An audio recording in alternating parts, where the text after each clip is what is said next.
Punjabi radio US ਸੁਣ ਰਹੇ ਸਾਰੇ ਸਰੋਤਿਆਂ ਨੂੰ ਬਲਵਿੰਦਰ ਕੌਰ ਵੱਲੋਂ ਪਿਆਰ ਭਰੀ ਸਤਿ ਸ੍ਰੀ ਅਕਾਲ। ਤੇ ਜੀ ਸਰੋਤਿਓ ਹਾਜ਼ਰ ਹੋ ਗਏ ਲੈ ਕੇ ਪ੍ਰੋਗਰਾਮ ਖਬਰ ਤੇ ਨਜ਼ਰ ਵਿੱਚ।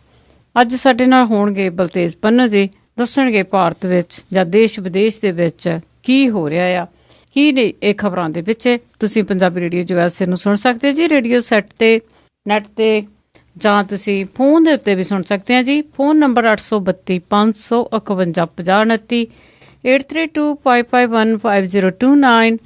ਦੂਸਰਾ ਫੋਨ ਨੰਬਰ 6054756868। ਇਹਨਾਂ ਤੇ ਡਾਇਲ ਕਰਕੇ ਦੋ ਦੱਬ ਕੇ ਤੁਸੀਂ ਇਸ ਨੂੰ ਸੁਣ ਸਕਦੇ ਆ ਜੀ। ਪੰਜਾਬੀ ਰੇਡੀਓ US ਨੂੰ ਤੁਸੀਂ ਰੇਡੀਓ ਸੈੱਟ ਤੇ ਵੀ ਸੁਣ ਸਕਦੇ ਆ ਜੀ, ਨੈਟ ਤੇ ਸੁਣ ਸਕਦੇ ਆ। ਨੈਟ ਤੇ ਸੁਣ ਰਹੇ www.punjabiradiousa.com। ਅੱਜ ਦੇ ਸਾਡੇ ਖਬਰ ਤੇ ਨਜ਼ਰ ਪ੍ਰੋਗਰਾਮ ਨੂੰ ਸਪਾਂਸਰ ਕੀਤਾ ਜੀ ਜਸਵੀਰ ਸਿੰਘ ਸਰਾਏ ਬੇਕਰਸਫੀਲਡ ਤੋਂ, ਕਰਮਪਾਲ ਸਿੰਘ ਤੇ ਜਸਜੀਤ ਕੌਰ ਕਲੋਵਸ ਤੋਂ, ਰਣਜੀਤ ਸਿੰਘ ਜੀ ਲੇਕਵਰਡ ਤੋਂ ਤੇ ਰਾਜਿੰਦਰ ਕੌਰ ਜੀ ਸੈਨੋਜ਼ੇ ਤੋਂ। ਬਹੁਤ ਬਹੁਤ ਧੰਨਵਾਦੀਆਂ ਜੀ ਇਹਨਾਂ ਦੇ।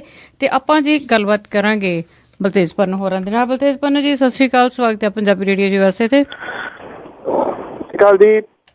ਮਿਹਰਬਾਨੀ। ਜੀ ਬਲਤੇਜ ਪੰਨੂ ਜੀ, ਆਪਾਂ ਥੋੜਾ ਸ਼ੁਰੂ ਕਰਦੇ ਹਾਂ ਕਿ ਜਿਵੇਂ ਭਾਰਤ ਦੇ ਪ੍ਰਧਾਨ ਮੰਤਰੀ ਮੋਦੀ ਆਏ ਹੋਏ ਨੇ ਜੀ USA ਦੇ ਵਿੱਚ, ਉਸ ਦੀ ਜਿਹੜੀ ਹਾਈਪ ਆ ਬੜੀ ਬਹੁਤ ਜ਼ਿਆਦਾ ਬਣਾਈ ਗਈ ਹੈ, ਜਦ ਕਿ ਇੱਥੇ ਕੋਈ ਇਸ ਤਰ੍ਹਾਂ ਦੀ ਗੱਲ ਨਹੀਂ ਅਮਰੀਕਾ ਦੇ ਵਿੱਚ ਕਿ ਉਸ ਨੂੰ ਇੱਦਾਂ ਆ। ਤੇ ਕਾਰਪਟ ਦਾ ਜਿਹੜਾ ਰੈੱਡ ਕਾਰਪਟ ਆ ਉਹ ਵੀ ਛੋਟਾ ਜਿਹਾ ਟੋਟਾ ਸਿੱਟਿਆ ਗਿਆ ਸੀ, ਪਰ ਭਾਰਤ ਦਾ ਮੀਡੀਆ ਕੀ ਕਹਿੰਦਾ ਆ? ਇੱਥੇ ਤਾਂ ਜਿਹੜੇ ਤਰੀਕੇ ਨਾਲ ਵਿਖਾਇਆ ਗਿਆ ਜੀ, ਉਹ ਲੱਗਦਾ ਕਿ ਅਮਰੀਕਾ ਦੇ ਵਿੱਚ ਤਾਂ ਕੋਈ ਮਸਲਾ ਹੀ ਨਹੀਂ ਰਹਿ ਗਿਆ ਇਸ ਵੇਲੇ, ਸਵਾਏ ਇਹਦੇ ਤੋਂ ਕਿ ਨਰਿੰਦਰ ਮੋਦੀ ਹੋਰਾਂ ਨੂੰ ਜਿਹੜਾ ਲੋਕ ਸੁਣਨ ਦੇ ਵਾਸਤੇ ਉੱਥੇ ਚਲੇ ਗਏ। ਤੇ ਜਿੰਨੀ ਚਰਚਾ ਜਿਹੜੀ ਹੈ ਜੀ ਉਹਦੀ ਹੋ ਰਹੀ ਹੈ ਇਸ ਚੀਜ਼ ਦੀ, ਇੱਥੇ ਤਾਂ ਜਿਹੜਾ ਏਦਾਂ ਦਿਖਾਇਆ ਜਾ ਰਿਹਾ, ਇਹਦੇ ਵਿੱਚੋਂ ਉਹਦੇ ਖਿਲਾਫ ਜਿਹੜੇ ਮੁਜ਼ਾਹਰੇ ਹੋ ਰਹੇ ਨੇ ਉਹ ਗਾਇਬ ਨੇ। ਇਹਦੇ ਵਿੱਚੋਂ ਜਿਹੜਾ ਰਾਜਦੀਪ ਸਾਰਦੇਸਾਈ ਹੈ ਜੀ, ਉਹਦੇ ਨਾਲ ਜਿਹੜੀ ਝੜਪ ਹੋਈ ਹੈ, ਕਿ ਪੱਤਰਕਾਰ ਹੈ ਜੀ, ਵੈਲ ਨੋਨ ਜਰਨਲਿਸਟ ਹੈ ਭਾਰਤ ਦਾ ਇੱਥੋਂ ਦਾ, ਉਹਦੇ ਨਾਲ ਜਿਹੜੀ ਝੜਪ ਹੋਈ ਹੈ, ਇਹਦਾ ਵੀ ਕਿਤੇ ਜ਼ਿਕਰ ਨਹੀਂ ਹੈ ਜੀ।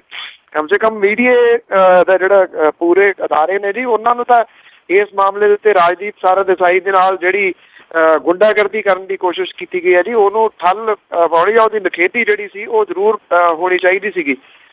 ਕਿਸੇ ਦੇ ਨਾਲ ਵੀ ਜਿਹੜਾ ਜੀ, ਕਿਸੇ ਵੀ ਪੱਤਰਕਾਰ ਦੇ ਨਾਲ ਇਸ ਤਰ੍ਹਾਂ ਦਾ ਕੁਝ ਹੋਵੇ ਜੀ। ਰਾਜਦੀਪ ਵੈਲ ਨੋਨ ਜਰਨਲਿਸਟ ਹੈ ਜੀ ਭਾਰਤ ਦਾ। ਹਾਂ, ਉਹਦੇ ਸਵਾਲ ਤਿੱਖੇ ਜਿਹੜੇ ਉਹ ਹੋ ਸਕਦੇ ਨੇ, ਜੇ ਕਿਸੇ ਕੋਲੇ ਤਿੱਖੇ ਸਵਾਲਾਂ ਦੇ ਜਵਾਬ ਨਹੀਂ ਹੈਗੇ ਤਾਂ, ਕਿਉਂਕਿ ਕਿਤੇ ਨਾ ਕਿਤੇ ਜਿਹੜਾ ਜੁੜਦਾ ਜੀ ਮਾਮਲਾ। ਇੱਕ ਕਲਿੱਪ ਜਿਹੜਾ ਜੇ ਕਿਤੇ ਤੁਸੀਂ ਸਰਚ ਕਰੋ ਤਾਂ ਨਰਿੰਦਰ ਮੋਦੀ ਹੋਰਾਂ ਦਾ ਦੇਰ ਪਹਿਲਾਂ ਦਾ ਹੈਗਾ ਜੀ, ਜਿਹਦੇ ਵਿੱਚ ਉਹ ਇੰਟਰਵਿਊ ਵਿੱਚੇ ਛੱਡ ਕੇ ਉੱਠ ਕੇ ਤੁਰ ਪਏ ਸਨ ਜਦੋਂ ਉਹਨਾਂ ਨੂੰ ਗੁਜਰਾਤ ਦੇ ਦੰਗਿਆਂ ਦੇ ਬਾਰੇ ਦੇ ਵਿੱਚ ਸਵਾਲ ਜਿਹੜੇ ਪੁੱਛੇ ਗਏ ਸਨ ਕਰਨ ਥਾਪਰ ਦੇ ਵੱਲੋਂ। ਇਹ ਟੀਮ ਬਹੁਤੀ ਜਿਹੜੀ ਹੈ ਜੀ, ਇਹ ਰਾਜਦੀਪ ਸਾਰਦੇਸਾਈ ਜਾਂ ਕਰਨ ਥਾਪਰ ਹੋਰਾਂ ਵਾਲੀ ਹੈ ਜੀ। ਇਹ ਸਾਰੇ ਕਿਸੇ ਟਾਈਮ ਇੱਕ ਚੈਨਲ ਦੇ ਵਿੱਚ ਰਹੇ ਨੇ, ਅੱਜ ਬੇਸ਼ੱਕ ਵੱਖੋ ਵੱਖਰੇ ਚੈਨਲਾਂ ਦੇ ਵਿੱਚ ਨੇ। ਸੋ ਇਸ ਕਰਕੇ ਇਹ ਮਾਮਲਾ ਜਿਹੜਾ ਜੀ ਕਿਤੇ ਵੀ ਨਹੀਂ ਦਿਖਾਇਆ ਜਾ ਰਿਹਾ ਜੀ। ਹਾਂ, ਇੰਨਾ ਜ਼ਰੂਰ ਹੈ, ਕਿਉਂਕਿ ਤੁਸੀਂ USA ਰਹਿੰਦੇ ਹੋ, ਮੇਰੀ ਗੱਲ ਦੇ ਨਾਲ ਜ਼ਰੂਰ ਸਹਿਮਤ ਹੋਗੇ ਕਿ ਜਿਹੜਾ ਗੁਜਰਾਤੀ ਭਾਈਚਾਰਾ ਨਾ ਜੀ, ਉਹ ਬੜਾ ਸਟੈਬਲਿਸ਼ਡ ਹੈ ਜੀ ਅਮਰੀਕਾ ਦੇ ਵਿੱਚ। ਤੋ ਇਸ ਕਰਕੇ ਜਿਹੜਾ ਬਿਜ਼ਨਸ ਭਾਈਚਾਰਾ ਜੀ, ਉਹਨੂੰ ਪਤਾ ਹੈ ਕਿ ਕਿਹੜੀ ਚੀਜ਼ ਕਿਹੜੇ ਤਰੀਕੇ ਦੇ ਨਾਲ ਪ੍ਰਮੋਟ ਜਿਹੜੀ ਆ ਉਹ ਹੋ ਸਕਦੀ ਹੈ। ਇਹਨੂੰ ਪ੍ਰਮੋਟ ਜਿਹੜਾ ਜੀ ਉਹ ਬਹੁਤ ਜ਼ਿਆਦਾ ਕੀਤਾ ਗਿਆ ਜੀ, ਲੋੜ ਤੋਂ ਵੱਧ। ਬਿਲਕੁਲ ਜੀ, ਜਿਸ ਤਰ੍ਹਾਂ ਵੋਟਾਂ ਦੇ ਵਿੱਚ ਬਿਨਾਂ ਵਜ੍ਹਾ ਦੇ ਹੀ ਜਿਹੜਾ ਪੈਸਾ ਲਾਇਆ ਗਿਆ ਸੀਗਾ ਤੇ ਉਸ ਵੇਲੇ ਹਾਈਪ ਬਣਾਈ ਗਈ ਸੀ ਮੋਦੀ ਦੀ, ਉਸੇ ਤਰ੍ਹਾਂ ਜਿਹੜਾ ਆ ਭਾਰਤ ਦਾ ਮੀਡੀਆ ਅਜੇ ਵੀ ਕਰ ਰਿਹਾ ਆ। ਪਰ ਇੱਥੇ ਕੋਈ ਇਹੋ ਜਿਹੀ ਗੱਲ ਨਹੀਂ ਹੈਗੀ ਜਿਸ ਤਰ੍ਹਾਂ ਭਾਰਤ ਦਾ ਮੀਡੀਆ ਨੂੰ ਵਾਚ ਕਰਦੇ ਆ ਤੇ ਉੱਥੇ ਹੋ ਰਿਹਾ ਆ। ਤੇ ਪਰ ਹੈਰਾਨੀ ਬਲਤੇਜ ਪੰਨੂ ਜੀ ਉੱਥੇ ਹੁੰਦੀ ਆ ਕਿ ਜਦੋਂ ਇੱਥੇ ਦੇ ਸਿਟੀਜ਼ਨ ਲੋਕ ਆ ਖਾਂਦੇ ਇੱਥੇ, ਪੀਂਦੇ ਇੱਥੇ ਆ, ਸਿਟੀਜ਼ਨਸ਼ਿਪ ਇੱਥੇ ਦੀ ਆ, ਤੇ ਉਹ ਵੀ ਮੋਦੀ ਦੇ ਨਾਲ ਮੇਕ ਇਨ ਇੰਡੀਆ ਨੂੰ ਪ੍ਰਮੋਟ ਕਰ ਰਹੇ ਸੀਗੇ ਉੱਥੇ। ਮੈਂ ਜਿਵੇਂ ਤੁਹਾਨੂੰ ਕਿਹਾ ਜੀ, ਮਤਲਬ ਕਿ ਇਹ ਐਕਚੁਅਲੀ ਅਸਲ ਦੇ ਵਿੱਚ ਜਿਹੜਾ ਉਹਨਾਂ ਦਾ ਭਾਈਚਾਰਾ ਜੀ, ਉਹਦੇ ਵੱਲੋਂ ਹੀ ਜ਼ਿਆਦਾ ਜਿਹੜਾ ਜੀ ਰੌਲਾ ਹੈ ਉਹ ਪਾਇਆ ਗਿਆ। ਉਹ ਮਾਨ ਸਾਹਿਬ ਦਾ ਜਿਹੜਾ ਇੱਕ ਗੀਤ ਹੈ ਜੀ, ਜਿਹੜੇ ਮੁਲਕ ਦਾ ਖਾਈਏ ਉਹਦਾ ਬੁਰਾ ਨਹੀਂ ਮੰਗੀਦਾ ਜੀ ਜੀ ਜੀ ਜੀ, ਜਿਹੜਾ ਜੀ ਜਿੱਥੇ ਵੀ ਤੁਸੀਂ ਰਹੋ, ਬੇਸ਼ੱਕ ਜਗ੍ਹਾ ਜਿਹੜੀਆਂ ਨੇ ਜੀ ਲੋਕਾਂ ਦੀ ਇੱਥੇ ਇਸ ਮੁਲਕ ਦੇ ਵਿੱਚ ਨੇ, ਪਰ ਜਿਹੜੀਆਂ ਜੌਬਸ ਨੇ ਜੀ ਉਹ ਤੁਹਾਡੀਆਂ ਹੀ ਡਾਵਾਡੋਲ ਹੋਣੀਆਂ ਨੇ ਇੱਥੇ। ਇਸ ਗੱਲ ਦਾ ਧਿਆਨ ਜ਼ਰੂਰ ਰੱਖਣਾ ਜੀ। ਤੇ ਸਰੋਤਿਓ, ਕੱਲ ਦੁਪਹਿਰ ਨੂੰ 3 ਤੋਂ 4 ਵਜੇ ਜਿਹੜਾ ਇਸ ਤੇ ਜ਼ਰੂਰ ਵਿਚਾਰ ਚਰਚਾ ਕੀਤੀ ਜਾਊਗੀ ਕਿ ਜੋ ਭਾਰਤ ਦੇ ਮੀਡੀਆ ਦੇ ਵਿੱਚ ਆ ਰਿਹਾ ਕਿ ਸਿੱਖਾਂ ਦਾ ਡੈਲੀਗੇਟ ਮਿਲਿਆ, ਕੀ ਜਿਹੜੇ ਉੱਥੇ ਲੋਕ ਆ ਉਹ ਪੱਗ ਬਣ ਕੇ ਗਏ ਸੀ, ਜਾਂ ਉਹ ਸਿੱਖਾਂ ਦਾ ਡੈਲੀਗੇਟ ਸੀ, ਜਾਂ ਉਹ ਬਿਜ਼ਨਸਮੈਨ ਸੀਗੇ, ਉਹਨਾਂ ਨੇ ਕੀ ਕੀ ਗੱਲਾਂ ਕੀਤੀਆਂ, ਇਹਦੇ ਬਾਰੇ ਅਸੀਂ ਕੱਲ ਨੂੰ ਵਿਚਾਰ ਚਰਚਾ 3 ਤੋਂ 4। ਮੈਂ ਵੀ ਜ਼ਰੂਰ ਥੋੜੀ ਜਿਹੜੀ ਟਿੱਪਣੀ ਚਾਹੁੰਦਾ ਜੀ ਕਿ ਇੱਕ ਤਾਂ ਜਿਹੜਾ ਇਹਨਾਂ ਦੀ ਕੋਈ ਵੀ ਗੱਲ ਜਿਹੜੀ ਇਹ ਮੜ ਦੇਣੀ ਜੀ ਕਿ ਇਹ ਸਿੱਖਾਂ ਦੇ ਵੱਲੋਂ ਰਿਪਰੈਜ਼ੈਂਟ ਕੀਤਾ ਗਿਆ, ਜਾਂ ਜਿਹੜੀ ਤੁਸੀਂ ਰੈਲੀ ਸਟੇਡੀਅਮ ਦੇ ਦੇਖ ਰਹੇ ਹੋ ਉਹਦੇ ਵਿੱਚ ਕੁਛ ਜਿਹੜੇ ਮੁਸਲਿਮ ਭਾਈਚਾਰੇ ਦੇ ਲੋਕ ਵੀ ਬਾਰ-ਬਾਰ ਦਿਖਾਏ ਗਏ ਨੇ ਜੀ। ਔਰ ਜਿਹੜਾ ਜੀ ਇਹ ਘੱਟ ਗਿਣਤੀਆਂ ਜਿਹੜੀਆਂ ਨੇ ਨਾ ਉਹਨਾਂ ਨੂੰ ਨਾਲ ਲੈ ਕੇ ਚੱਲਣ ਦਾ ਜਿਹੜਾ ਤਰੀਕਾ ਹੈ, ਪਹਿਲੀ ਤਾਂ ਗੱਲ ਇਹ ਹੈ ਕਿ ਜਿਹੜੇ ਬਹੁਤੇ ਨਾਰਥ ਅਮਰੀਕਾ ਦੇ ਵਿੱਚ ਜਿਹੜੇ ਪੋਲੀਟੀਸ਼ੀਅਨ ਨੇ ਨਾ ਜੀ, ਉਹਨਾਂ ਦੇ ਦਿਲਾਂ ਦੇ ਵਿੱਚ ਇੱਕ ਜਿਹੜੀ ਗੱਲ ਬੈਠੀ ਹੋਈ ਹੈ ਕਿ ਸਿੱਖਾਂ ਨੂੰ ਰਿਪਰੈਜ਼ੈਂਟ ਸ਼ਾਇਦ ਗੁਰਦੁਆਰਾ ਕਮੇਟੀਆਂ ਦੇ ਕੁਝ ਮੈਂਬਰ ਜਿਹੜੇ ਉਹ ਕਰਦੇ ਨੇ। ਇਸ ਤਰ੍ਹਾਂ ਦਾ ਕੁਝ ਨਹੀਂ ਹੈ ਜੀ, ਨਾ ਕਿਸੇ ਦੇ ਕੋਲ ਇਹ ਹੈ ਜੀ ਕਿ ਕੋਈ ਕਿਸੇ ਲਿਖ ਕੇ ਦਿੱਤਾ ਸਰਟੀਫਿਕੇਟ ਕਿ ਆਹ ਲੋਕ ਜਿਹੜੇ ਉਹ ਸਿੱਖਾਂ ਨੂੰ ਰਿਪਰੈਜ਼ੈਂਟ ਕਰਨਗੇ। ਆਈ ਥਿੰਕ ਸਿੱਖਾਂ ਨੂੰ ਸਿੱਖ ਹੀ ਰਿਪਰੈਜ਼ੈਂਟ ਕਰਦੇ ਨੇ ਜੀ, ਜਿੰਨੇ ਵੀ ਉਹ ਇੰਡੀਵਿਜੂਅਲ ਤੌਰ ਦੇ ਉੱਤੇ ਹੋਣ। ਮੇਰੀ ਜਾਤੇ ਕਿਸੇ ਨੂੰ ਵੀ ਇਹ ਹੱਕ ਨਹੀਂ ਹੋਣਾ ਚਾਹੀਦਾ ਜੀ ਕਿ ਉਹ ਜਿਹੜਾ ਆਪਣਾ ਇੱਕ ਵੱਖਰਾ ਜਿਹੜਾ ਜਥਾ ਬਣਾ ਕੇ ਕਹਿਣਗੇ ਅਸੀਂ ਸਾਰੀ ਕਮਿਊਨਿਟੀ ਜਿਹੜੀ ਆ ਜੀ ਉਹਨੂੰ ਰਿਪਰੈਜ਼ੈਂਟ ਕਰ ਰਹੇ ਹਾਂ। ਇਸ ਤਰ੍ਹਾਂ ਨਹੀਂ ਹੁੰਦਾ, ਨਾ ਕਦੇ ਇਹ ਪੋਸੀਬਿਲਿਟੀ ਜਿਹੜੀ ਆ ਜੀ ਉਹ ਹੋ ਸਕਦੀ ਹੈ ਕਿ ਉਹਨਾਂ ਨੇ ਕਿੱਥੋਂ ਇਹ ਜਿਹੜਾ ਜੀ ਲਿਆ ਸਰਟੀਫਿਕੇਟ ਕਿ ਉਹ ਰਿਪਰੈਜ਼ੈਂਟ ਕਰਨ ਆਏ ਨੇ ਇਹਨਾਂ ਨੂੰ। ਜੀ ਬਿਲਕੁਲ, ਉਹਦੇ ਵਿੱਚੋਂ ਤੇ ਜਿਹੜੇ ਉੱਥੇ ਗਏ ਸੀਗੇ ਉਹਦੇ ਵਿੱਚ ਕਾਫੀ ਗੜਬੜਿਆ ਕਿ ਉਹ ਸਿੱਖ ਕਮਿਊਨਿਟੀ ਨੂੰ ਰਿਪਰੈਜ਼ੈਂਟ ਕਰਦੇ ਸੀ ਜਾਂ ਕਿੱਥੇ ਕਰਦੇ ਸੀ। ਨਾਲ ਲੱਗਦਾ ਇੱਕ ਮੈਂ ਸਵਾਲ ਪੁੱਛਣਾ ਚਾਹੁੰਦੀ ਕਿ ਭਾਰਤ ਦੇ ਵਿੱਚ ਜਿਹੜੇ ਕਾਨੂੰਨ ਬਣਦੇ ਆ, ਜਾਂ ਉਹ ਪ੍ਰਧਾਨ ਮੰਤਰੀ ਦਾ ਲੈਕਚਰ ਹੋਵੇ ਜਾਂ ਕਿਸੇ ਚੀਫ ਮਿਨਿਸਟਰ ਦਾ, ਉਹ ਲੋਕਾਂ ਦੇ ਨਾਲ ਵਾਅਦੇ ਕਰ ਜਾਂਦੇ ਆ। ਅੱਜ ਇਸ ਤਰ੍ਹਾਂ ਤੁਹਾਨੂੰ ਉਮਰ ਭਰ ਲਈ ਵੀਜ਼ਾ ਦਿੱਤਾ ਜਾਊਗਾ, ਇਹੋ ਜਿਹੇ ਕਾਨੂੰਨਾਂ ਦੇ ਵਿੱਚ ਤਬਦੀਲੀ ਕਰਨ ਲਈ ਕੀ ਇਹ ਜਿਹੜੇ ਭਾਸ਼ਣ ਆ ਉਹਨਾਂ ਨੂੰ ਸ਼ਾਮਲ ਕੀਤਾ ਜਾਂਦਾ ਆ, ਜਾਂ ਕਿਸ ਤਰ੍ਹਾਂ ਇਹ ਕਾਨੂੰਨ ਛੇਤੀ ਬਣਦੇ ਆ? ਜਿਹੜਾ PIO ਆ ਜੀ, ਉਹਦੇ ਉੱਤੇ ਉਮਰ ਭਰ ਦਾ ਵੀਜ਼ਾ ਜੀ, ਆਲਰੇਡੀ ਵੀਜ਼ਾ ਉਹਦੇ ਉੱਤੇ ਜੀ, ਤੁਹਾਨੂੰ ਉਹਦੇ ਉੱਤੇ ਜਿਹੜਾ ਸਟੈਂਪ ਲੱਗੀ ਹੋਈ ਹੈ ਵੀਜ਼ਾ, ਉਹਦੇ ਉੱਤੇ ਲਿਖਿਆ ਹੈ ਜੀ ਵੀਜ਼ਾ ਲਾਈਫ ਲੌਂਗ। ਉਹਦੇ ਵਿੱਚ ਚੇਂਜ ਕੀ ਕਰਨੀ ਹੈ ਜੀ, ਇਹ ਮੈਨੂੰ ਨਹੀਂ ਪਤਾ ਜੀ। ਹਾਂ, ਇਹਨਾਂ ਜ਼ਰੂਰ ਹੈ ਜੇ ਪ੍ਰਧਾਨ ਮੰਤਰੀ ਨੇ ਐਲਾਨ ਕੀਤਾ ਹੈ ਤੇ ਇਹਦੇ ਵਾਸਤੇ ਇਹ ਨਹੀਂ ਹੈ ਕਿ ਉੱਥੇ ਐਲਾਨ ਹੋ ਗਿਆ। ਮੰਨ ਲਓ ਜਿਹੜਾ ਉਹਨਾਂ ਨੇ ਕਿਹਾ ਕਿ ਜੇ ਤੁਸੀਂ ਲੌਂਗ ਟਰਮ ਦੇ ਵਾਸਤੇ ਰਹਿਣਾ ਤੁਹਾਨੂੰ ਪੁਲਿਸ ਸਟੇਸ਼ਨ ਜਿਹੜਾ ਜਾਣ ਦੀ ਜ਼ਰੂਰਤ ਨਹੀਂ ਹੈ, ਉਹ 120 ਦਿਨਾਂ ਤੋਂ ਬਾਅਦ, ਨਹੀਂ ਤਾਂ ਅਦਰਵਾਈਜ਼ ਤੁਹਾਨੂੰ SSP ਆਫਿਸ ਜਿਹੜਾ ਦੀ ਉਹ ਰਜਿਸਟ੍ਰੇਸ਼ਨ ਕਰਵਾਉਣੀ ਪੈਂਦੀ ਹੈ। ਉਹਦੇ ਵਾਸਤੇ ਵੀ ਇਹ ਨਹੀਂ ਹੁੰਦਾ ਜੀ ਕਿ ਉੱਥੇ ਐਲਾਨ ਹੋ ਗਿਆ ਤੇ ਲਾਗੂ ਹੋ ਗਿਆ, ਨਹੀਂ। ਉਹ ਇੱਥੇ ਮੰਤਰੀ ਮੰਡਲ ਦੀ ਜਿਹੜੀ ਮੀਟਿੰਗ ਹੋਊਗੀ ਉਹਦੇ ਵਿੱਚ ਜਿਹੜੇ ਫੋਰਨ ਅਫੇਅਰ ਮਿਨਿਸਟਰ ਨੇ ਜੀ ਖਾਸ ਤੌਰ ਦੇ ਉੱਤੇ, ਉਹਨਾਂ ਦੀ ਸਹਿਮਤੀ ਉਹਨਾਂ ਦੇ ਵੱਲੋਂ ਜਿਹੜਾ, ਹਾਂ ਇਹਨਾਂ ਜ਼ਰੂਰ ਹੈ ਕਿ ਕੱਟਿਆ ਨਹੀਂ ਜਾ ਸਕਦਾ। ਪ੍ਰਧਾਨ ਮੰਤਰੀ ਨੇ ਜਿਹੜੀ ਗੱਲ ਕਹਿਤੀ ਉਹ ਹੋ ਸਕਦਾ ਹੋਵੇ, ਪਰ ਇਹ ਹੋਊਗੀ ਉਦੋਂ ਜਦੋਂ ਮੰਤਰੀ ਮੰਡਲ ਦੀ ਮੀਟਿੰਗ ਹੋਊਗੀ। ਇਹਨੂੰ ਬਕਾਇਦਾ ਤੌਰ ਦੇ ਉੱਤੇ ਜਿਹੜਾ ਜੀ ਫਿਰ ਇੰਪਲੀਮੈਂਟ ਕੀਤਾ ਜਾ ਸਕੂਗਾ। ਬੋਲਣ ਦੇ ਨਾਲ ਉਸੇ ਵੇਲੇ ਨਹੀਂ ਹੋ ਜਾਂਦਾ ਜੀ। ਜੀ, ਤੇ ਅੱਗੇ ਵਧਦੇ ਹਾਂ ਜੀ। ਜਿਵੇਂ ਪਿੱਛੇ ਜੇ ਆਪਾਂ ਗੱਲ ਕੀਤੀ ਸੀਗੀ ਕਿ ਆਸਟ੍ਰੇਲੀਆ ਤੇ ਭਾਰਤ ਦੇ ਵਿੱਚ ਜਿਸ ਤਰ੍ਹਾਂ ਉਹ ਛਾਪੇਮਾਰੀ ਹੋ ਰਹੀ ਆ ਜਿਹੜੇ ਡਰੱਗ ਤਸਕਰ ਆ, ਉਹਦੀ ਅਪਡੇਟ ਇਸ ਮਾਮਲੇ ਦੇ ਵਿੱਚ ਜਿਹੜੀਆਂ ਕੁਝ ਚੀਜ਼ਾਂ ਸਾਹਮਣੇ ਆਈਆਂ ਨੇ, ਤੁਹਾਨੂੰ ਯਾਦ ਹੋਣਾ ਮੈਂ ਕਈ ਵਾਰੀ ਇਹ ਗੱਲ ਇਸ਼ਾਰਾ ਕੀਤੀ ਹੈ ਜੀ ਕਿ ਕੈਨੇਡਾ ਦੇ ਵਿੱਚ ਤਾਂ ਕੁਝ ਕਾਲਜਸ ਨੇ ਜੀ ਜਿੱਥੇ ਪੜ੍ਹਦੀਆਂ ਲੜਕੀਆਂ ਜਿਹੜੀਆਂ ਨੇ ਉਹਨਾਂ ਨੂੰ ਵੀ ਵਰਤਿਆ ਜਾ ਰਿਹਾ ਇਹਨਾਂ ਤਸਕਰਾਂ ਦੇ ਵੱਲੋਂ, ਜਿਹੜੀਆਂ ਕਾਲਜਸ ਦੇ ਵਿੱਚ ਅੰਦਰ ਜਿਹੜੀਆਂ ਪੁੜੀਆਂ ਵੇਚਣ ਦੇ ਵਾਸਤੇ ਜੀ। ਜਿਹੜਾ ਇਹ ਕਾਲੇ ਧਨ ਨੂੰ ਚਿੱਟਾ ਕਰਨ ਵਾਲਾ ਮਾਮਲਾ ਸੀਗਾ ਜੀ, ਇਸ ਮਾਮਲੇ ਦੇ ਵਿੱਚ ਵੀ ਹੁਣ ਜਿਹੜੀਆਂ ਕੁਝ ਜਾਣਕਾਰੀਆਂ ਸਾਹਮਣੇ ਆ ਰਹੀਆਂ ਨੇ, ਉਹ ਇਹ ਕਿਹਾ ਜਾ ਰਿਹਾ ਕਿ ਆਸਟ੍ਰੇਲੀਆ ਦੇ ਵਿੱਚੋਂ ਜਿਹੜੇ ਸਟੂਡੈਂਟ ਗਏ ਨੇ ਜੀ, ਜਿਹੜੇ ਨਸ਼ਿਆਂ ਦੇ ਸੌਦਾਗਰ ਨੇ, ਉਹਨਾਂ ਦੇ ਸੌਦਾਗਰਾਂ ਕੋਲੋਂ ਜਿਹੜੀਆਂ ਰਾਸ਼ੀਆਂ ਉਗਰਾ ਕੇ ਜੀ ਉਹਨਾਂ ਕੋਲ ਪੈਸੇ ਲੈ ਕੇ ਇਹਨਾਂ ਸਟੂਡੈਂਟਸ ਦੇ ਰਾਹੀਂ ਛੋਟੀਆਂ ਰਕਮਾਂ ਜਿਹੜੀਆਂ ਹਾਂਗਕਾਂਗ ਦੇ ਬੈਂਕ ਦੇ ਵਿੱਚ ਭੇਜੀਆਂ ਜਾਂਦੀਆਂ ਸੀਗੀਆਂ ਜੀ। ਇਹ ਪਤਾ ਲੱਗਾ ਜੀ ਕਿ 100 ਦੇ ਕਰੀਬ ਪੰਜਾਬੀ ਸਟੂਡੈਂਟ ਜਿਹੜੇ ਨੇ ਉਹ ਇਹਦੇ ਵਿੱਚ ਲੱਗੇ ਹੋਣ ਦੀਆਂ ਮੁੱਢਲੀਆਂ ਰਿਪੋਰਟਾਂ ਜਿਹੜੀਆਂ ਦੀ ਉਹ ਆਈਆਂ ਨੇ। ਇਹ ਗਿਣਤੀ ਜਿਹੜੀ ਆ ਦੀ ਉਹ ਹੋਰ ਵੀ ਵੱਧ ਸਕਦੀ ਹੈ। ਐਨਫੋਰਸਮੈਂਟ ਡਾਇਰੈਕਟੋਰੇਟ ਜਿਹੜੀ ਆ ਦੀ ਉਹ ਇਹ ਸਮਝਦੀ ਹੈ ਕਿ ਨਸ਼ੇ ਦੇ ਕਾਰੋਬਾਰ ਤੋਂ ਹਾਸਲ ਹੋਏ ਜਿਹੜੀ ਇਹ ਬਲੈਕ ਮਨੀ ਆ, ਇਹਨੂੰ ਚਿੱਟਾ ਕਰਨ ਵਾਲੇ ਮਾਮਲੇ ਦੇ ਵਿੱਚ ਜਿਹੜਾ ਜੀ ਸਕੈਂਡਲ ਇੱਕ ਬਹੁਤ ਵੱਡਾ ਹੋ ਸਕਦਾ ਤੇ ਇਹਦੀਆਂ ਜੜ੍ਹਾਂ ਜਿਹੜੀਆਂ ਨੇ ਕਈ ਮੁਲਕਾਂ ਦੇ ਵਿੱਚ ਜਿਹੜੀਆਂ ਉਹ ਫੈਲੀਆਂ ਹੋਈਆਂ ਨੇ ਜੀ। ਅਸੀਂ ਤਾਂ ਉਡੀਕ ਇਸ ਗੱਲ ਦੀ ਕਰ ਰਹੇ ਹਾਂ ਕਿ ਇਹੋ ਜਿਹੇ ਸਾਂਝੇ ਛਾਪੇ ਨੇ ਉਹ ਕੈਨੇਡਾ ਦੇ ਵਿੱਚ ਕਦੋਂ ਪੈਂਦੇ ਨੇ।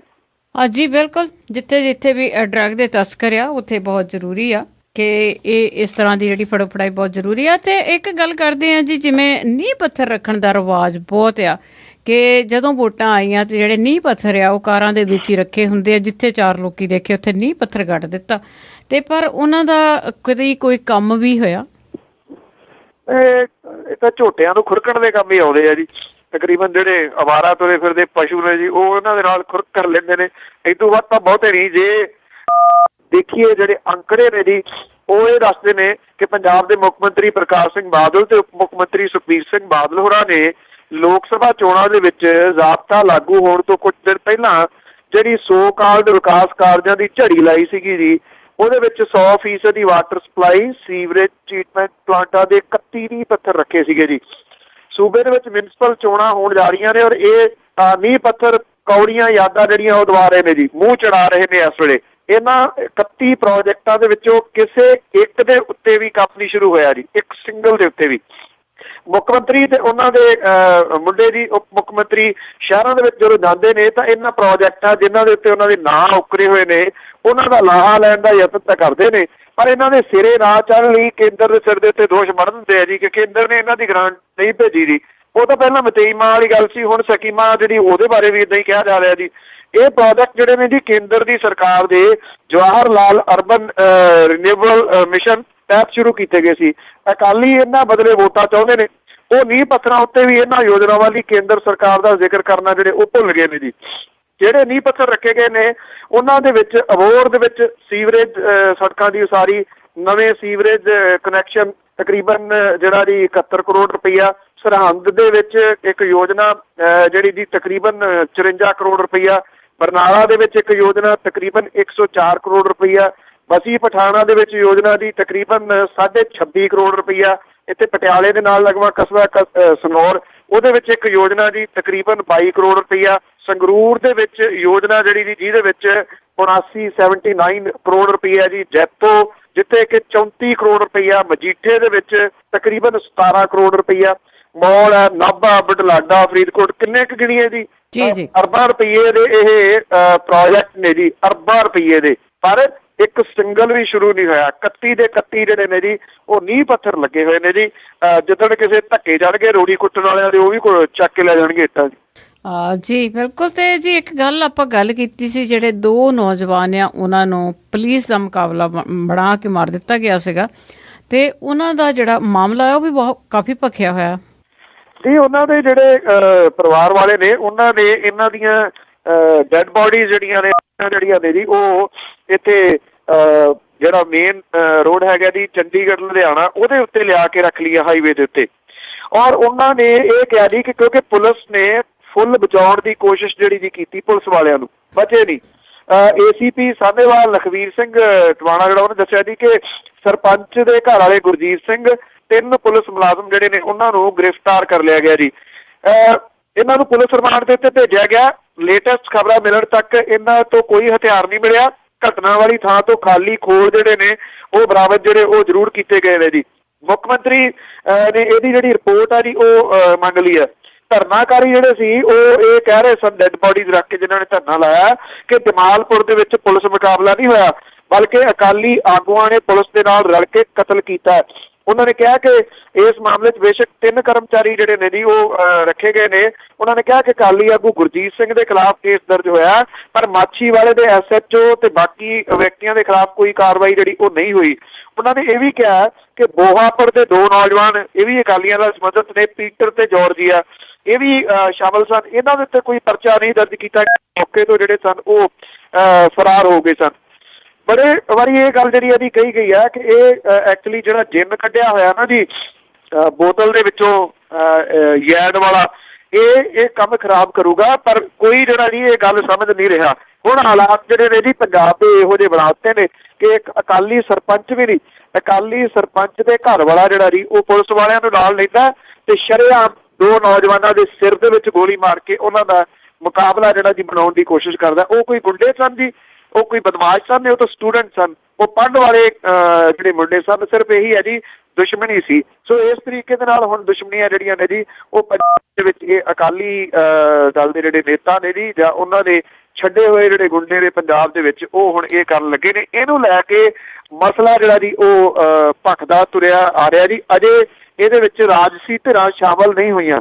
24 ਘੰਟਿਆਂ ਤੋਂ ਉੱਪਰ ਦਾ ਟਾਈਮ ਬੀਤ ਗਿਆ ਜੀ। ਪਤਾ ਨਹੀਂ ਸਾਡੀਆਂ ਵਿਰੋਧੀ ਧਿਰਾਂ ਜਿਹੜੀਆਂ ਜੀ ਉਹ ਕਿੱਥੇ ਸੁੱਤੀਆਂ ਪਈਆਂ ਨੇ। ਸਾਰੇ ਜਿਹੜੇ ਕਾਂਗਰਸ ਵਾਲੇ ਉਹ ਡਿਨਰ ਡਿਪਲੋਮੇਸੀ ਦੇ ਵਿੱਚ ਪਏ ਹੋਏ ਨੇ। ਕੈਪਟਨ ਅਮਰਿੰਦਰ ਸਿੰਘ ਹੋਰਾਂ ਨੇ ਡਿਨਰ ਰੱਖਿਆ MLAs ਦਾ, ਇਹਦੇ ਵਿੱਚ ਉਹ ਲੱਗੇ ਨੇ, ਸ਼ਾਇਦ ਇਹਦੇ 'ਚ ਬਿਜ਼ੀ ਨੇ। ਉਸ ਤੋਂ ਬਾਅਦ ਧਿਆਨ ਦੇਣਗੇ। ਨਾ ਜਿਹੜੀ ਖਟਕੜ ਕਲਾਂ ਦੇ ਵਿੱਚ ਆਮ ਆਦਮੀ ਪਾਰਟੀ ਨੇ ਰੈਲੀ ਕੀਤੀ ਹੈ, ਨਾ ਉੱਥੇ ਹੀ ਇਹ ਮਸਲਾ ਜਿਹੜਾ ਸੀਗਾ ਜੀ ਇਹ ਉਭਾਰਿਆ ਗਿਆ। ਨਾ ਅਜੇ ਤੱਕ ਇਹਨਾਂ ਸਿਆਸੀ ਪਾਰਟੀਆਂ ਦਾ ਕੋਈ ਬਿਆਨ ਇਹਦੇ ਉੱਤੇ ਆਇਆ ਜੀ। ਪਤਾ ਨਹੀਂ ਸ਼ਾਇਦ ਕਿੰਨੀ ਹੋਰ ਡੈਡ ਬੋਡੀਜ਼ ਉਹਦੇ ਗਿਣਨੀਆਂ ਨੇ ਜੀ। ਹਾਂ ਜੀ ਬਿਲਕੁਲ। ਇਹ ਕਹਿੰਦੇ ਹੁੰਦੇ ਆ ਕਿ ਜਿਹੜਾ ਮਨੁੱਖੀ ਘਾਣ ਹੋ ਰਿਹਾ, ਜਿਹੜਾ ਮੁੜ ਕੇ ਸ਼ੁਰੂ ਕਰ ਦਿੱਤਾ ਗਿਆ ਆ, ਇਹਦੇ ਵੱਲ ਤੇ ਜ਼ਰੂਰ ਸਾਰਿਆਂ ਨੂੰ ਧਿਆਨ ਦੇਣ ਦੀ ਲੋੜ ਆ। ਤੇ ਅੱਗੇ ਗੱਲ ਕਰਦੇ ਜੀ ਜੈ ਲਲਿਤਾ ਦੀ। ਆਪਾਂ ਕੱਲ ਗੱਲ ਕੀਤੀ ਸੀਗੀ ਕਿ ਉਸ ਨੂੰ ਕੈਦ ਹੋ ਗਈ, ਕੱਲ ਉਹਨੂੰ ਜੱਜ ਨੇ ਦੇ ਦਿੱਤੀ ਆ। ਤੇ ਪਰ ਉਸ ਦੀ ਜਗ੍ਹਾ ਤੇ ਉਸ ਦਾ ਜਿਹੜਾ ਵਫਾਦਾਰ ਇੱਕ ਪਨੀਰ ਸੇਲਮ ਆ, ਉਹ ਤਾਮਿਲਨਾਡੂ ਦਾ ਮੁੱਖ ਮੰਤਰੀ ਬਣਾ ਦਿੱਤਾ ਗਿਆ ਜੀ। ਬਿਲਕੁਲ ਉਹਦਾ ਖਾਸਮ ਖਾਸ ਹੈ ਜੀ। ਇਹ ਕਹਿ ਲਓ ਕਿ ਰਬੜ ਸਟੈਂਪ ਹੀ ਹੈ ਜੀ ਤਕਰੀਬਨ ਬਣਾਏ ਗਏ ਨੇ। NDMK ਦੀ ਸੁਪਰੀਮੋ ਜਿਹੜੀ ਜੈ ਲਲਿਤਾ ਜੀ, ਉਹਨੂੰ ਭ੍ਰਿਸ਼ਟਾਚਾਰ ਵਾਲੇ ਮਾਮਲੇ ਜਿਹੜੀ 4 ਸਾਲ ਦੀ ਸਜ਼ਾ ਹੋਣ ਤੋਂ ਬਾਅਦ ਹੁਣ ਤਾਮਿਲਨਾਡੂ ਦੇ ਵਿੱਤ ਮੰਤਰੀ ਉਹ ਪਨੀਰ ਸੇਲਵਮ ਜਿਹੜਾ ਜੀ, ਉਹਨੂੰ ਅਗਲਾ ਮੁੱਖ ਮੰਤਰੀ ਜਿਹੜਾ ਬਣਾਇਆ ਗਿਆ। 63 ਸਾਲਾਂ ਦਾ ਪਨੀਰ ਸੇਲਵਮ ਜਿਹੜਾ ਜੀ, ਉਹ ਜੈ ਲਲਿਤਾ ਦਾ ਵਫਾਦਾਰ ਮੰਨਿਆ ਜਾਂਦਾ। 2001 ਦੇ ਵਿੱਚ ਵੀ ਇੱਦਾਂ ਦੇ ਹਾਲਾਤ ਬਣੇ ਸੀ। ਉਦੋਂ 6 ਮਹੀਨਿਆਂ ਦੇ ਵਾਸਤੇ ਮੁੱਖ ਮੰਤਰੀ ਜਿਹੜਾ ਸੀਗਾ ਉਹ ਬਣਿਆ ਸੀਗਾ ਜੀ। ਉਧਰ ਅੰਨਾ DMK ਤੇ DMK ਵਰਕਰਾਂ ਝੜਪਾਂ ਦੇ ਮਾਮਲੇ ਦੇ ਵਿੱਚ M ਕਰੁਣਾਨਿਧੀ ਤੇ MK ਸਟਾਲਿਨ ਖਿਲਾਫ ਮੁਕੱਦਮਾ ਦਰਜ ਜਿਹੜਾ ਜੀ ਉਹ ਕੀਤਾ ਗਿਆ। ਜੈ ਲਲਿਤਾ ਜਿਹੜੀ ਆ ਜੀ, ਉਹ ਹਾਈ ਕੋਰਟ ਵੱਲ ਨੂੰ ਮੂਵ ਜਿਹੜੀ ਆ ਉਹ ਕੀਤੀ ਆ। ਤੋ ਦੱਸਦੀ ਹੈ ਕਿ 4 ਸਾਲ ਦੀ ਸਜ਼ਾ ਤੇ 100 ਕਰੋੜ ਰੁਪਏ ਦਾ ਜੁਰਮਾਨਾ ਜਿਹੜਾ ਜੀ ਕੀਤਾ। 10 ਸਾਲ ਉਹਦੇ ਉੱਤੇ ਪਾਬੰਦੀ ਲੱਗੀ ਹੈ ਜੀ ਚੋਣ ਲੜਨ ਦੇ ਵਾਸਤੇ। ਸੋ ਇਹ ਆਈ ਥਿੰਕ ਬੜਾ ਵੱਡਾ ਮੈਸੇਜ ਜਿਹੜਾ ਜੀ ਜਿਹੜੇ ਸਾਡੇ ਸਿਆਸਤਦਾਨ ਨੇ ਉਹਨਾਂ ਤੱਕ ਗਿਆ। ਜੇ ਪਰ ਮੁਸ਼ਕਿਲ ਹੈ, ਬੇਸ਼ਰਮ ਨੇ ਜੀ, ਮੰਨਦੇ ਨਹੀਂ ਇਸ ਗੱਲ ਨੂੰ। ਇਸੇ ਕਰਕੇ ਪਿਛਲੇ ਦਿਨਾਂ ਦੇ ਵਿੱਚ ਜਿਹੜੀ ਕਹਾਣੀ ਹੋਈ ਸੀ ਤੇ ਹਰਿਆਣੇ ਦੇ ਜੀਂਦ ਦੇ ਵਿੱਚ, ਉਹ ਅੱਜ ਵੀ ਸਮਝ ਨਹੀਂ ਆ ਰਹੀ। ਉੱਥੇ ਓਮ ਪ੍ਰਕਾਸ਼ ਚੌਧਰੀ ਬੜਕ ਮਾਰਦੇ ਨੇ ਕਿ ਮੁੱਖ ਮੰਤਰੀ ਤਾਂ ਮੈਂ ਹੀ ਬਣੂੰਗਾ, 100 ਮੈਂ ਚੁੱਕੂੰਗਾ ਤਿਹਾੜ ਜੇਲ੍ਹ ਚੋਂ। ਤੇ ਸਾਡੇ ਮੁੱਖ ਮੰਤਰੀ ਪ੍ਰਕਾਸ਼ ਸਿੰਘ ਬਾਦਲ ਹੋਰੀ ਕਹਿੰਦੇ ਮੈਂ ਅਰਦਾਸ ਕਰ ਰਿਹਾ ਕਿ ਇਨੈਲੋ ਜਿਹੜੀ ਹੈ ਜੀ ਉਹ ਸਰਕਾਰ ਬਣਾਵੇ ਤੇ ਮੁੱਖ ਮੰਤਰੀ ਚੌਟਾਲਾ ਸਾਹਿਬ ਬਣਨ। ਦੋਨੋਂ ਬੇਵਕੂਫ ਨੇ ਜਾਂ ਲੋਕਾਂ ਨੂੰ ਬੇਵਕੂਫ ਬਣਾ ਰਹੇ ਨੇ। ਜਿਹੜਾ ਸੰਵਿਧਾਨ ਹੈ ਜੀ, ਉਹ ਚੌਟਾਲਾ ਨੂੰ ਮੁੱਖ ਮੰਤਰੀ ਕਿਵੇਂ ਬਣ ਦੇਊਗਾ? ਉਹ ਦੋਸ਼ੀ ਹੈ ਇਸ ਵੇਲੇ ਕਰਪਸ਼ਨ ਦਾ, ਉਹ ਮੁੱਖ ਮੰਤਰੀ ਬਣ ਹੀ ਨਹੀਂ ਸਕਦਾ ਜੀ। ਜੇਲ੍ਹ ਦੇ ਵਿੱਚੋਂ ਸਹੁੰ ਚੁੱਕਣ ਵਾਲੀ ਤਾਂ ਬਹੁਤ ਵੱਡੀ ਗੱਲ ਹੈ ਜੀ। ਉਹ ਕੋਈ ਰਾਜਨੀਤਿਕ ਕੈਦੀ ਨਹੀਂ ਹੈ। ਰਾਜਨੀਤੀ ਦੇ ਆਧਾਰ ਦੇ ਉੱਤੇ ਉਹ ਅੰਦਰ ਨਹੀਂ ਡੱਕਿਆ ਹੋਇਆ ਜੀ। ਉਹ ਇੱਕ ਉਹਨੇ ਜਿਹੜਾ ਜੀ ਹੇਰਾਫੇਰੀ ਕੀਤੀ ਹੈ ਔਰ ਇਹਦੇ ਕੇਸ ਦੇ ਵਿੱਚ ਉਹਨੂੰ ਸਜ਼ਾ ਹੋਈ ਆ। ਉਹ ਚੋਣ ਹੀ ਨਹੀਂ ਲੜ ਸਕਦਾ ਜੀ। ਮੁੱਖ ਮੰਤਰੀ ਕਿਵੇਂ ਬਣ ਜਾਊਗਾ ਜੀ? ਜੀ ਬਿਲਕੁਲ। ਜਿਸ ਤਰ੍ਹਾਂ ਤੁਸੀਂ ਕਿਹਾ ਕਿ ਲੋਕਾਂ ਨੂੰ ਮੂਰਖ ਬਣਾ ਕੇ ਤੇ ਵੋਟਾਂ ਲਾਓ, ਉਹ ਗੱਲ ਹੈਗੀ ਆ। ਅੱਗੇ ਗੱਲ ਕਰਦੇ ਹਾਂ ਜੀ PPP ਦੀ। ਤੇ ਉਹਨਾਂ ਨੇ ਵੀ ਕਾਫੀ ਅਹੁਦੇਦਾਰ ਬਣਾਏ ਨੇ ਜੀ। PPP ਨੇ ਤਾਂ ਥੋਕ ਦੇ ਵਿੱਚ ਹੀ ਅਹੁਦੇਦਾਰੀਆਂ ਵੰਡਤੀਆਂ ਜੀ। 4 ਸਾਲ ਤੋਂ ਬਾਅਦ ਪਹਿਲੀ ਵਾਰੀ ਜਿਹੜਾ ਜੀ ਆਪਣਾ ਜਿਹੜਾ ਉਹ ਐਲਾਨਿਆ ਹੈ ਮਨਪ੍ਰੀਤ ਸਿੰਘ ਬਾਦਲ ਹੋਰਾਂ ਨੇ ਜੀ।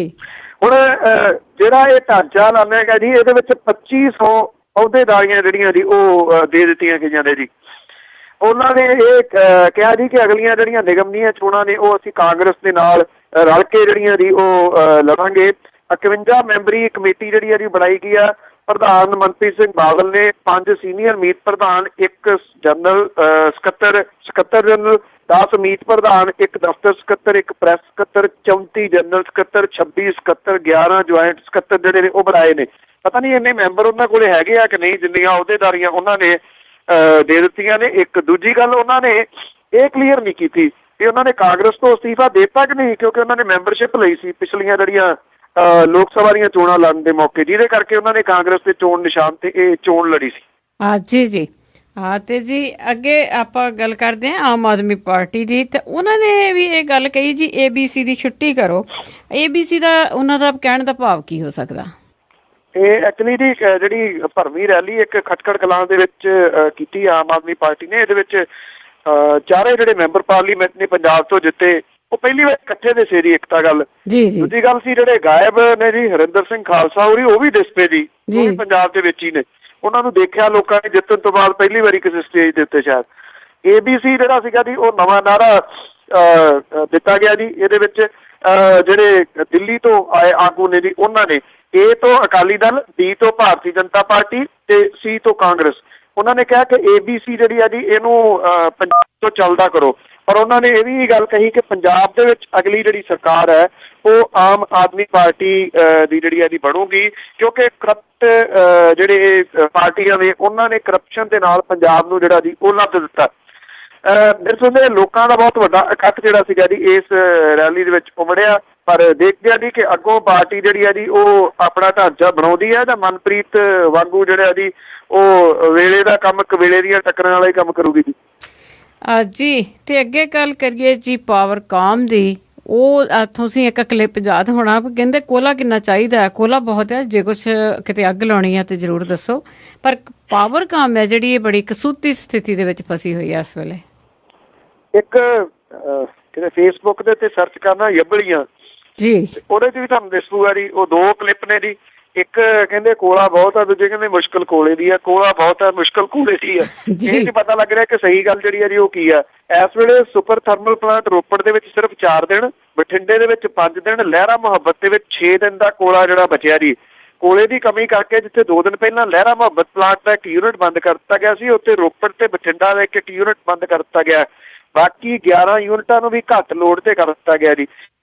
ਫਿਰ ਇਹ ਬਾਅਦ ਦੇ ਵਿੱਚ ਮੁਸ਼ਕਲ ਬਹੁਤ ਵੱਡੀ ਜਿਹੜੀ ਹੈ ਜੀ ਉਹ ਕ੍ਰੀਏਟ ਹੁੰਦੀ ਆ। ਬਿਜਲੀ ਸਰਪਲਸ ਹੋਣ ਦੇ ਜਿਹੜੇ ਵੱਡੇ ਵੱਡੇ ਬੋਰਡ ਲੱਗੇ ਸੀਗੇ ਜੀ, ਉਹ ਇਸ ਵੇਲੇ ਦੀਦੇ ਨਹੀਂ। ਇਹਦੇ ਉੱਤੇ ਕੋਈ ਬਿਆਨ ਜਿਹੜਾ ਜੀ ਉਹ ਦੇਣ ਦੇ ਵਾਸਤੇ ਤਿਆਰ ਨਹੀਂ ਹੈ ਜੀ, ਕਿਉਂਕਿ ਇਹੋ ਜਿਹੀ ਸਥਿਤੀ ਦੇ ਵਿੱਚ ਹੁਣ ਜਿਹੜਾ ਪਾਵਰਕਾਮ ਹੈ ਜੀ ਉਹ ਦੂਜੇ ਸੂਬਿਆਂ ਦੇ ਮਗਰ ਲੇਲੜੀਆਂ ਕੱਢਦਾ ਫਿਰਦਾ। ਬਿਜਲੀ ਹੈਗੀ ਹੈ ਜੀ, ਬਿਜਲੀ ਹੈਗੀ ਹੈ ਜੀ। ਕਿਹਾ ਇਹ ਜਾ ਰਿਹਾ ਸੀਗਾ ਕਿ ਭਾਰਤ ਤਾਂ ਛੱਡੋ, ਅਸੀਂ ਤਾਂ ਪਾਕਿਸਤਾਨ ਨੂੰ ਬਿਜਲੀ ਵੇਚਣੀ ਹੈ ਜੀ। ਉਹ ਪਤਾ ਨਹੀਂ ਕਿੱਥੇ ਗਏ ਜੀ। ਸ਼ਾਇਦ ਟਾਇਰ ਮੁੱਕ ਗਏ, ਜਿਹੜੇ ਟਾਇਰ ਸਾੜ ਕੇ ਧੂੰਆਂ ਕੱਢਿਆ ਗਿਆ ਸੀਗਾ ਜੀ ਬਠਿੰਡੇ ਦੇ ਵਿੱਚ ਲੱਗੇ ਥਰਮਲ ਪਲਾਂਟ ਤੋਂ ਜੀ। ਉਹ ਇਸੇ ਕਰਕੇ ਚੱਲਿਆ ਹੀ ਨਹੀਂ ਮੁੜ ਕੇ ਜੀ। ਪਤਾ ਹੀ ਨਹੀਂ ਉਹਦਾ ਕੀ ਬਣਿਆ ਜੀ। ਇਸ ਵੇਲੇ ਪਾਵਰਕਾਮ ਦੀ ਜਿਹੜੀ ਸਥਿਤੀ ਹੈ ਜੀ ਉਹ ਹਾਸੋਹੀਣੀ ਬਣੀ ਹੋਈ ਹੈ ਜੀ। ਤੋ ਇਸ ਕਰਕੇ ਵੇਖਦੇ ਹਾਂ ਜੀ ਇਹਦੇ ਤੇ ਬਿਆਨ ਦੇਣ ਦੇ ਵਾਸਤੇ ਕਦੋਂ ਸਾਡੇ ਉਪ ਮੁੱਖ ਮੰਤਰੀ ਸਾਹਿਬ ਮੂਹਰੇ ਆਉਂਦੇ ਨੇ, ਕਦੋਂ ਉਹ ਦੱਸਣਗੇ ਜੀ ਕਿ ਕਿੱਥੇ ਗਈ ਬਿਜਲੀ ਜਿਹੜੀ ਸਰਪਲਸ ਹੋਈ ਸੀ, ਆਖਿਰ ਕੌਣ ਲੈ ਗਿਆ ਚੋਰੀ ਕਰਕੇ ਉਹਨੂੰ ਜੀ। ਜੀ ਤੇ ਜੀ ਅੱਗੇ ਗੱਲ ਕਰੀਏ ਅਭੈ ਚਟਾਲਾ ਦੀ, ਤੇ ਉਸ ਨੇ ਵੀ ਪੇਪਰ ਜਿਹੜੇ ਫਾਈਲ ਕਰ ਦਿੱਤੇ, ਤਾਂ ਪਰ ਕਹਿੰਦੇ ਉਸ ਦਾ ਸਿਰ ਕਰਜ਼ਾ ਹੀ ਬੜਾ ਨਿਕਲਿਆ। ਕਰਜ਼ਾ ਲਿਆ ਹੋਇਆ ਜੀ, ਸਿਰਫ 37 ਲੱਖ ਦਾ ਕਰਜ਼ਾ ਉਹਨੇ ਲਿਆ ਹੋਇਆ ਜੀ। ਪਰ ਉਹਦੀ ਜਿਹੜੀ ਜਾਇਦਾਦ ਆ ਜੀ ਉਹ ਕਿਸਾਨ ਦਾ ਪੁੱਤ ਰਾਜਾ ਨਾਲੋਂ ਵੀ ਵੱਧ ਜਾਇਦਾਦ ਲਈ ਬੈਠਾ। ਹਰਿਆਣੇ ਦੇ ਮੁੱਖ ਮੰਤਰੀ ਓਮ ਪ੍ਰਕਾਸ਼ ਚਟਾਲਾ ਉਹਨਾਂ ਦਾ ਛੋਟਾ ਪੁੱਤ ਜਿਹੜਾ ਜੀ ਐਲਨਾਬਾਦ ਵਿਧਾਨ ਸਭਾ ਹਲਕੇ ਤੋਂ ਅਡਾਲਰ ਉਮੀਦਵਾਰ ਅਭੈ ਸਿੰਘ ਚਟਾਲਾ ਜਿਹੜਾ ਜੀ, ਜਿੱਥੇ ਉਹ ਕਰੋੜਾਂ ਦੀ ਸੰਪੱਤੀ ਦਾ ਮਾਲਕ ਹੈ, ਉਹਦੇ ਉੱਤੇ ਇੱਕ ਮਾਣਹਾਨੀ ਦਾ ਕੇਸ ਵੀ ਹੈ। ਪੰਜਾਬ ਹਰਿਆਣਾ ਹਾਈ ਕੋਰਟ ਦੇ ਵਿੱਚ ਉਹਦੀ ਸੁਣਵਾਈ ਜਿਹੜੀ ਚੱਲ ਰਹੀ ਹੈ। ਆਪਣੇ ਨਾਮਜ਼ਦਗੀ ਪੱਤਰ ਦੇ ਨਾਲ ਐਲਨਾਬਾਦ ਰਿਟਰਨਿੰਗ ਆਫਿਸਰ ਨੂੰ ਦਿੱਤੇ ਸਹੁੰ ਪੱਤਰ ਦੇ ਅਨੁਸਾਰ 1994 ਦੇ ਵਿੱਚ ਬੋਧ ਗਿਆ ਮਗਧ ਯੂਨੀਵਰਸਿਟੀ ਤੋਂ BA ਪਾਸ ਅਭੈ ਸਿੰਘ ਚਟਾਲਾ ਦੇ ਕੋਲੇ ਬੋਲਾਂ ਜੀ, ਮੈਨੂੰ ਤਾਂ ਜ਼ੀਰੋਆਂ ਨਹੀਂ ਗਿਣਨੀਆਂ ਆਉਂਦੀਆਂ ਆਮ ਬੰਦੇ ਨੂੰ ਜੀ। 10 ਅਰਬ 74 ਕਰੋੜ 94 ਲੱਖ 461 ਰੁਪਏ ਦੀ ਪ੍ਰਾਪਰਟੀ ਹੈ। ਉਹਦੀ ਪਤਨੀ ਜਿਹੜੀ ਕਾਂਤਾ ਦੇ ਕੋਲ ਸਿਰਫ 83 ਲੱਖ ਰੁਪਏ ਦੀ ਪ੍ਰਾਪਰਟੀ ਹੈ ਜੀ। ਅਭੈ ਦੇ ਕੋਲੇ 4 ਅਰਬ 30 ਕਰੋੜ 46 ਲੱਖ 58 ਰੁਪਏ ਦੀ ਅਚਲ ਸੰਪਤੀ ਹੈ ਜੀ। ਇੰਨੀਆਂ ਜਾਇਦਾਦਾਂ ਤਾਂ ਰਾਜਾ ਮਹਾਰਾਜਾ ਕੋਲੇ ਵੀ ਨਹੀਂ ਹੈਗੀਆਂ ਜੀ। ਉਹਨਾਂ ਦੇ ਕੋਲੇ ਹੀਰੇ ਜਵਾਹਰਾਤ ਵੀ ਨੇ ਜੀ। 870 ਗ੍ਰਾਮ ਸੋਨਾ ਜੀ, ਜਿਹਦੀ ਕੀਮਤ 2,34,000 ਰੁਪਇਆ ਜਿਹੜੀ ਮਾਫ ਕਰਨਾ 2 ਕਰੋੜ 34 ਲੱਖ 9,000 ਰੁਪਇਆ ਜਿਹੜੀ ਹੈ ਜੀ ਉਹ ਦੱਸੀ ਗਈ ਹੈ। ਹੀਰੇ ਜਵਾਹਰਾਤ ਵੀ ਨੇ ਜੀ ਉਹਨਾਂ ਦੇ ਕੋਲੇ।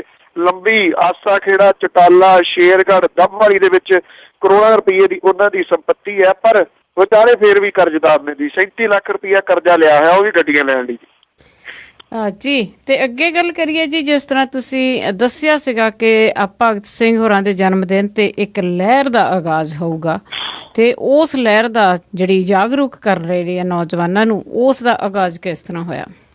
ਬਹੁਤ ਵਧੀਆ ਜੀ। ਤਕਰੀਬਨ ਪੰਜਾਬ ਦੇ ਹਰ ਡਿਸਟ੍ਰਿਕਟ ਤੋਂ ਹੀ ਲੋਕ ਜਿਹੜੇ ਸਨ ਉਹ ਤਰਨਤਾਰਨ ਦੇ ਵਿੱਚ ਇਕੱਠੇ ਹੋਏ ਜੀ।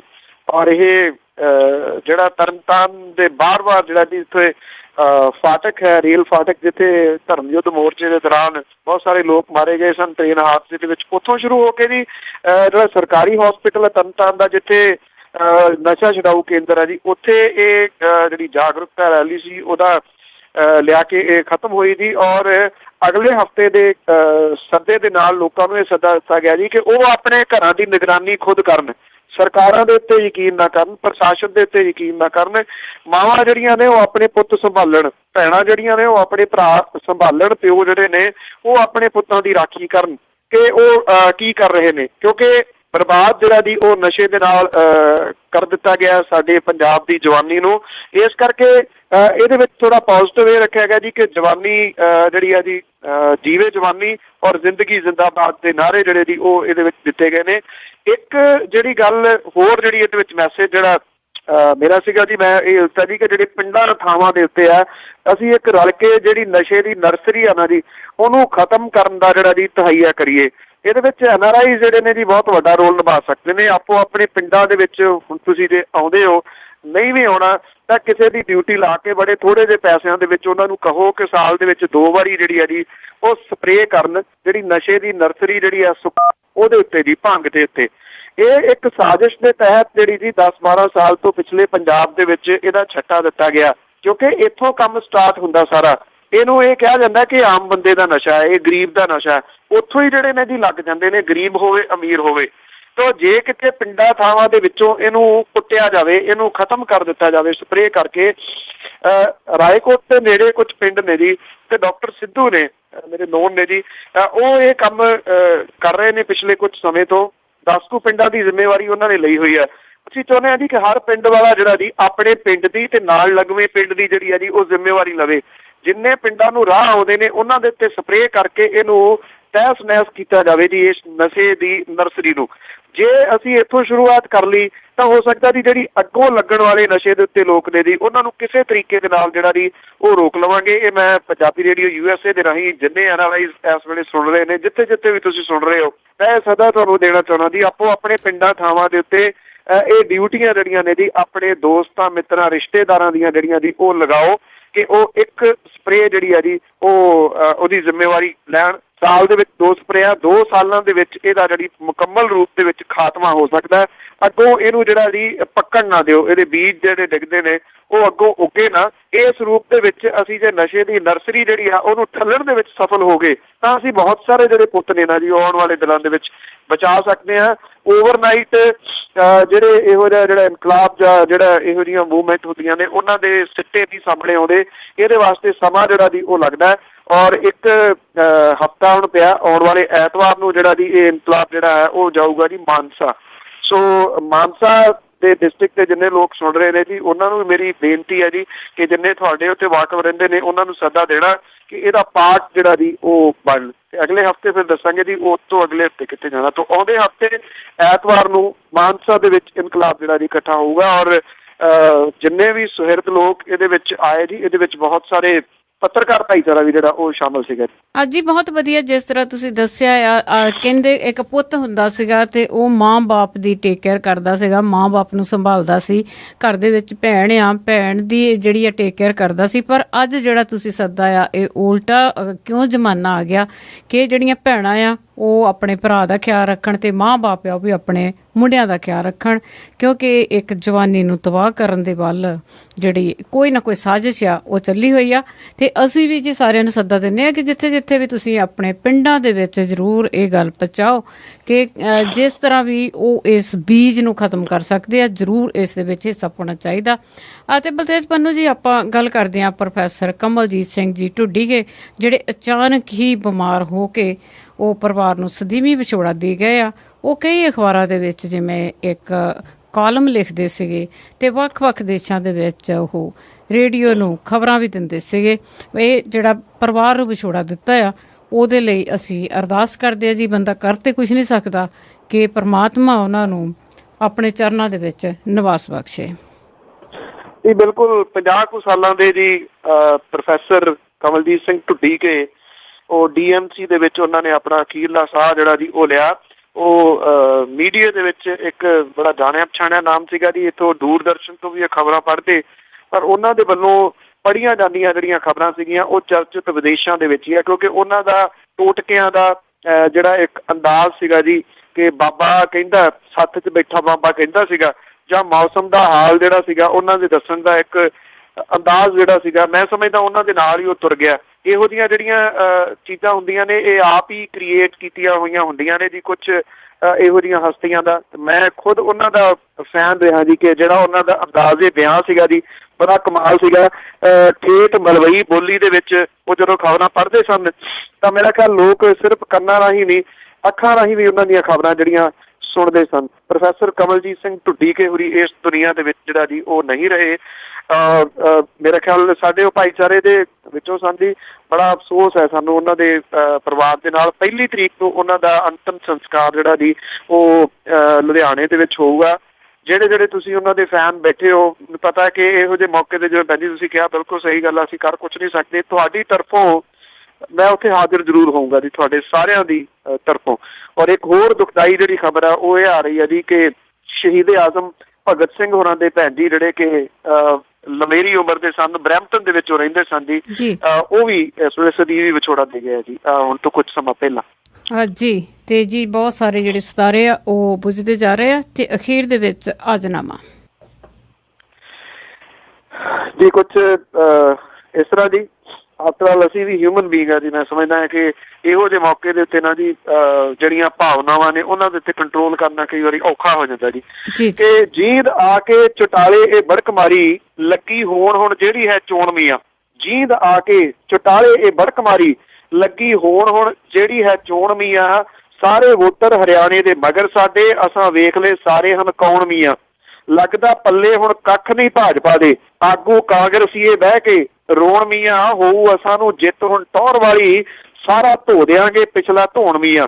ਬਹਿ ਕੇ ਜੇਲ੍ਹ ਵਿੱਚ ਰਾਜ ਦੀ ਵਾਗ ਸਾਂਭੂ, ਸਹੁੰ ਵੀ ਲਊਗਾ ਜੇਲ੍ਹ ਵਿੱਚ ਪੜ੍ਹ ਮੀਆਂ।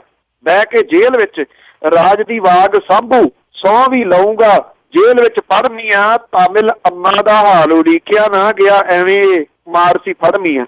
ਅਤੇ ਜੀ ਇਸੇ ਦੇ ਨਾਲ ਸਰੋਤਿਓ ਸਾਡਾ ਪ੍ਰੋਗਰਾਮ ਇੱਥੇ ਹੀ ਖਤਮ ਹੁੰਦਾ। ਬਲਤੇਜ ਪੰਨੂ ਜੀ ਬਹੁਤ ਬਹੁਤ ਧੰਨਵਾਦ ਤੁਹਾਡਾ। ਥੈਂਕ ਯੂ ਜੀ, ਥੈਂਕ ਯੂ। ਸਤਿ ਸ਼੍ਰੀ ਅਕਾਲ ਜੀ। ਸਤਿ ਸ਼੍ਰੀ ਅਕਾਲ ਜੀ।